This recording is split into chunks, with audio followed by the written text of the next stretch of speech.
for everyone that's joining in, we're trying to figure out a way to label clusters where you build the control plane, and then clusters where you're consuming a service, so EKS, AKS, and GKE. So I use the nomenclature of a native cluster. It's just native to Kubernetes. You're running the control plane. So you'll see in our documentation, we'll talk about like a native AWS cluster.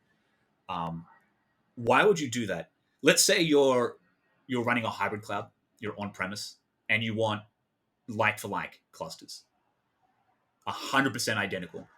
Well, unless you're going to go down the path of doing EKS anywhere and running that, or running the EKS distribution yourself, and then you still have to figure out the control planes in your data center, right? And etcd management. That will give you consistency.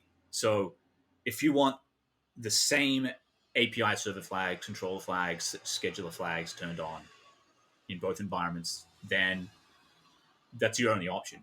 You have to run a native cluster in a hyperscaler or any cloud or colo that you're running in. That would be the first and most prevalent. The other one that I sort of see is for people that are living at the bleeding edge or just want to play around with all the cool widgets and features, is the ability to customize that control plane, to really fine-tune things for the ways that you want Kubernetes to run. That obviously introduces a world of new complexities. You could be doing things that the community is not even sort of keeping pace with. It's like a new feature that's getting introduced. It could be alpha or beta, and you want to try it out. Is it going to help with your application and infrastructure architecture moving forward? That's another great reason to build a native cluster and operate those control plane nodes yourself.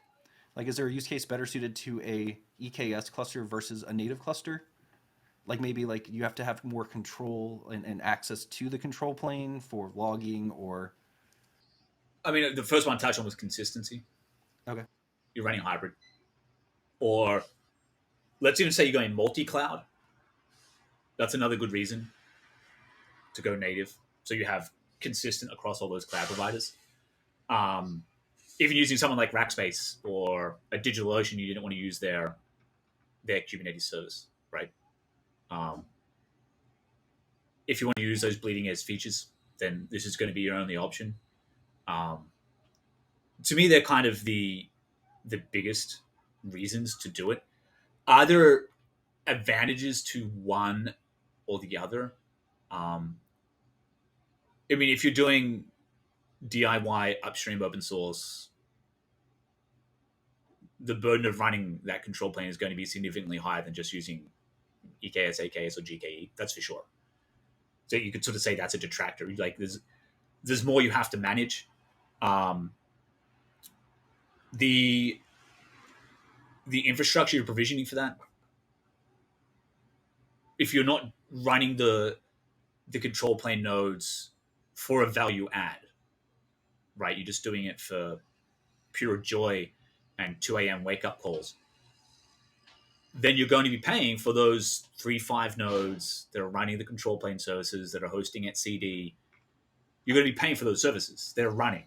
And if you've got 25 clusters, then all of a sudden you have 25 by 5. And you're paying for those resources, right? So if you're doing this, I would say that you want to be doing it for a good reason.